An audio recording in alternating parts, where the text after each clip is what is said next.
Fourscore and 7 years ago, our fathers brought forth on this continent a new nation, conceived in liberty, and dedicated to the proposition that all men are created equal. Now, yesterday, December 7th, 1941, a date which will live in infamy. And so, my fellow Americans, ask not what your country can do for you, ask what you can do for your country. Free at last! Free at last! Thank God Almighty! We are free at last!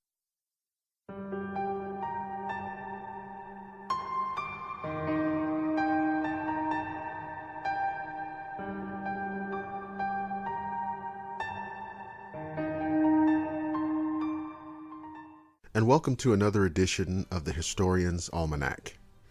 I'm your host, Dr. William Lester.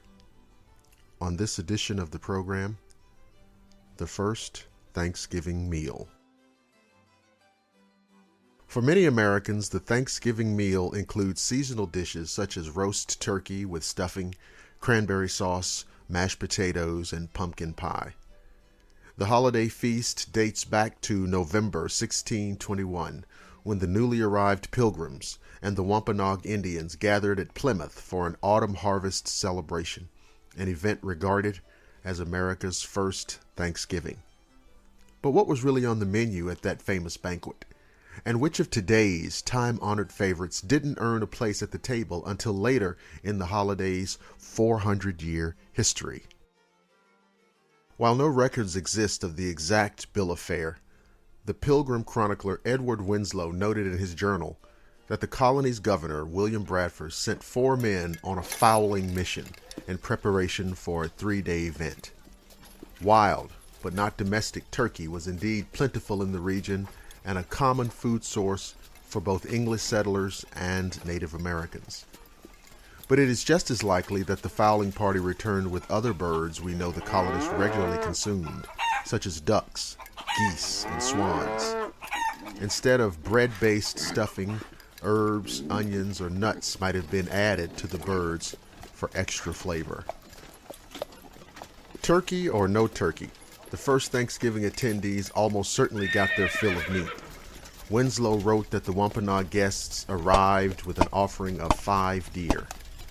Culinary historians speculate that the deer was roasted on a spit over a smoldering fire, and that the colonists might have used some of the venison to whip up a hearty stew.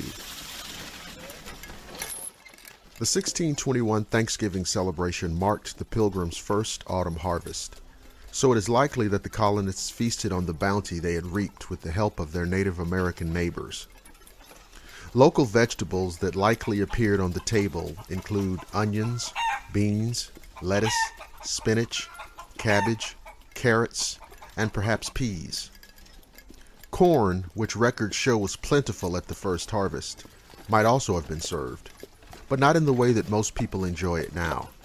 In those days, the corn would have been removed from the cob and turned into cornmeal, which was then boiled and pounded into a thick corn mush or porridge that was occasionally sweetened with molasses. Fruits indigenous to the region included blueberries, plums, grapes, gooseberries, raspberries, and of course, cranberries, which Native Americans ate and used as a natural dye. The Pilgrims might have been familiar with cranberries by the first Thanksgiving, but they wouldn't have made sauces and relishes with the tart orbs. That's because the sacks of sugar that traveled across the Atlantic on the Mayflower were nearly or fully depleted by November 1621. Cooks didn't begin boiling cranberries with sugar and using the mixture as an accompaniment for meats until about 50 years later.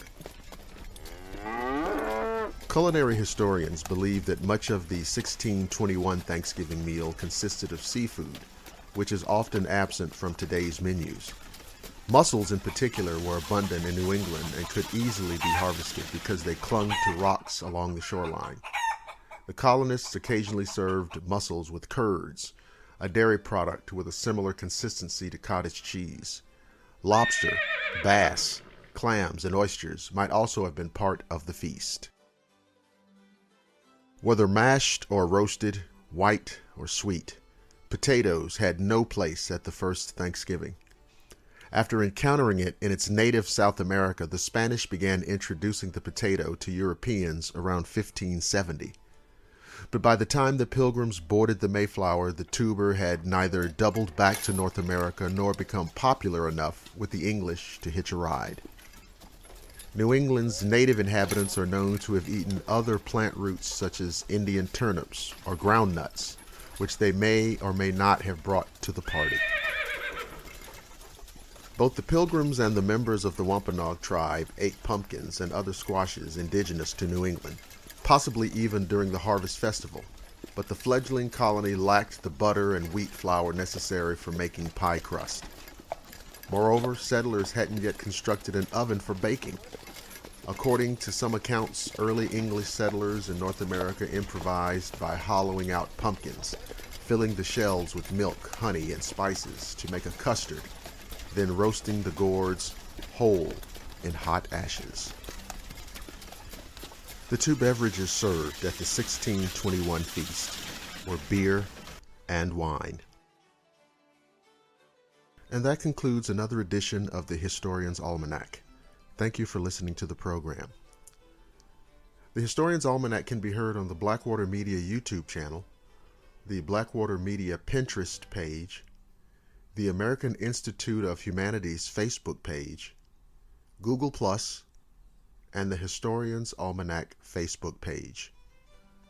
I'm Dr. William Lester reminding you that history comes alive on the Historian's Almanac.